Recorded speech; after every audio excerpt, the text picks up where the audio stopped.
So let's talk about some of the benefits of why a seller should consider selling a property subject to. So I'm a firm believer that it's important for sellers to understand both the risk and the benefits. In my other video, I broke down the risk of selling subject to. So now let's talk through the benefits.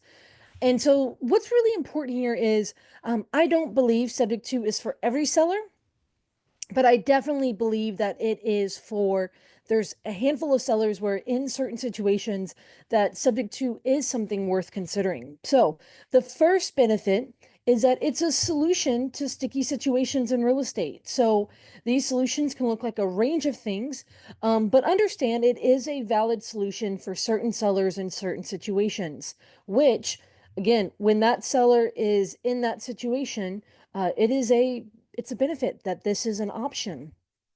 Number two, the second benefit for selling subject to the existing loan is, for example, very frequently when I buy subject to, the loan is behind, a few payments behind, maybe one payment behind, maybe more, a lot more than one payment behind.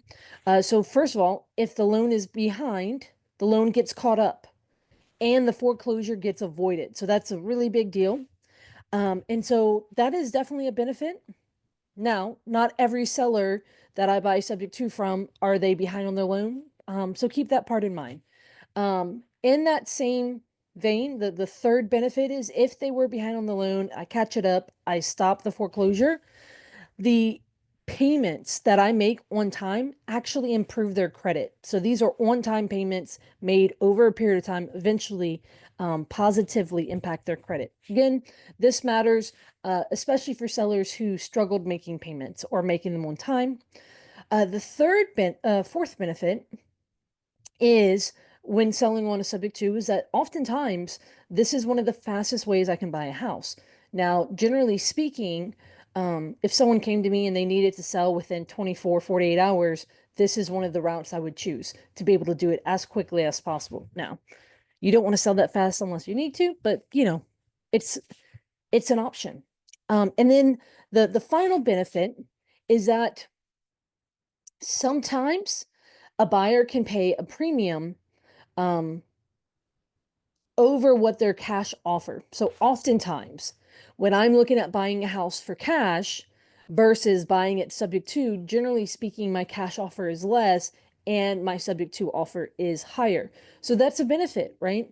And so keep these benefits in mind. I know that when it comes to talking about the risk, I went a lot more in detail. Hopefully, these benefits for the seller are pretty self-explanatory. When it comes to being able to um, to consider a subject to, it's good to consider all sides to it. And I'm a big fan of not just, you know, when that seller is considering subject to, I don't ever want to rob them of an informed decision. So obviously I want them to understand the risk. But when it comes to the benefits, I also don't want them just to make a decision that helps them today. I want them to think holistically. Is this the right fit for you? For example, once I catch up your loan and moving 6 months down, is this still going to be the right fit for you? I want that to be that level of an informed decision. I want it to be a holistic approach, not just, hey, this is going to be helpful for you today. Don't think down the road. Don't think anything like that. No. And so these benefits are important to consider when sellers are considering selling subject to, because truly, yes, it can solve a problem today.